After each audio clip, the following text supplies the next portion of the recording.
Bill had heard the emergency siren once before, and it pretty much didn't go well. The first time he had heard that, he was supposed to go to America, wherever this was, in a radiation-safe box. He heard the pilots, and he didn't like the things they were saying.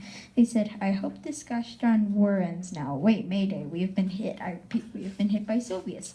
We are going to eject with the cargo." But then Bill was lifted up, and in the box, he and the pilot jumped out of the plane. Later, from what Bill gathered, he was not in the plane.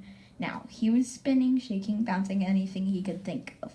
Then something disconcerting happened. With a big bang, his carrier went limp. Bill tried to get open the box. Once he remembered what happened, he screamed, he kicked, and he bashed the inside of the box. And so noisily, his box was lifted up.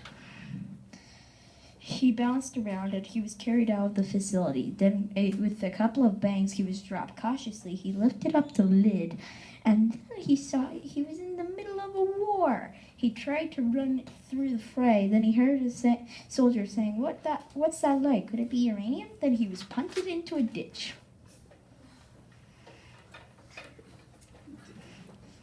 He thought, "I need to get out of here.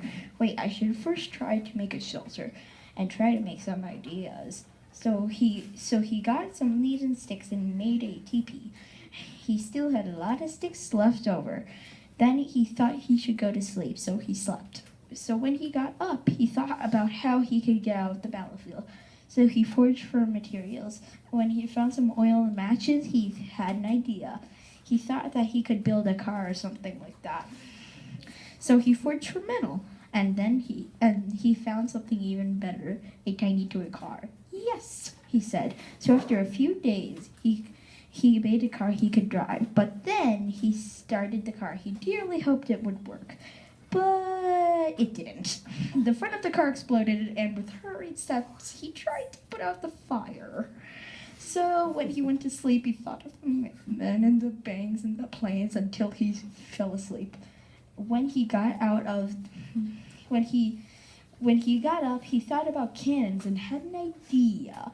He got out of his ditch and made a mad dash. Zipping under legs and bodies, he made way to the fort. He got to a compound, and he thought how he could get in. He ran in dashing under boots. Then an alarm sounded, and he zipped around a corner. He heard a clump of boots and smelled leather, and then he heard a bang. Pop! The man ran back. Then he ran around the corner, and he got in the door. With a grin, he found a box that said gunpowder. With a lot of strength, he tried to close the door. In a can, he got as much gunpowder as he could carry and opened the door. The hall was demolished. He got a match and he ran out of the facility. He got in the can, and he lit the match. He blasted himself into the air. He flew, and after a few minutes, he was out of the battlefield. He landed next to a sign that said, "Welcome to the OK State."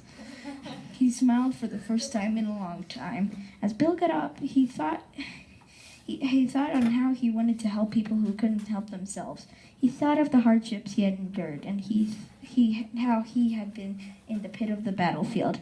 He wished he could have seen the path to success earlier.